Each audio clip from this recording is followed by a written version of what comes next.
جب کہا جاتا ہے کہ منظور پشتین کے پیچھے ملک دشمن عناصر ہیں تو کچھ عقل کے اندھے کہتے ہیں کہ منظور پشتین تو صرف پاکستانی پشتونوں کے حقوق کی بات کرتا ہے، اس کا افغانستان سے کچھ لینا دینا نہیں۔ تو کچھ واضح حقائق سب کے سامنے ہیں۔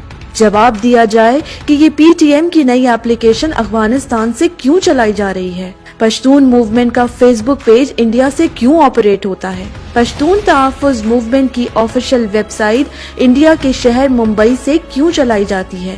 اسرائیلی سوشل میڈیا پیجز پر منظور پشتین اور اس کی تحریک کے حق میں پوسٹنگ کیوں کی جاتی ہیں؟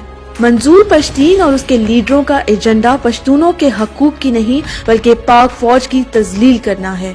علاقے سے فوجی چیک پوسٹ نکال کر را کی قاتل تنظیم ٹی ٹی پی کو دوبارہ زندہ کرنا اور پاکستان میں پھر سے بم دھماکے اور خودکش حملے شروع کروانا ہے۔ ان کا مقصد پشتونوں کے حقوق ہوتے تو یہ پاک فوج کے خلاف نہیں بلکہ سیاستدانوں اور ملکی حکمرانوں کے خلاف احتجاج کرتے، مگر ان کی منافقت دیکھیے کہ ملک کی کرپشن کو چھوڑ کر یہ احتجاج صرف اور صرف پاک فوج کے خلاف کرتے ہیں۔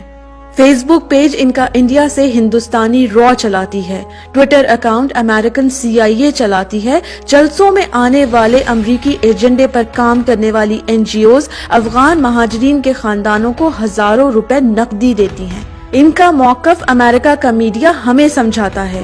اسے کہتے ہیں 5th جنریشن وار، جس کا مقصد دشمن بارڈر سے توجہ ہٹا کر اندرون ملک نئی پراکسی تنظیمیں بنا کر انتشار پھیلانا ہے۔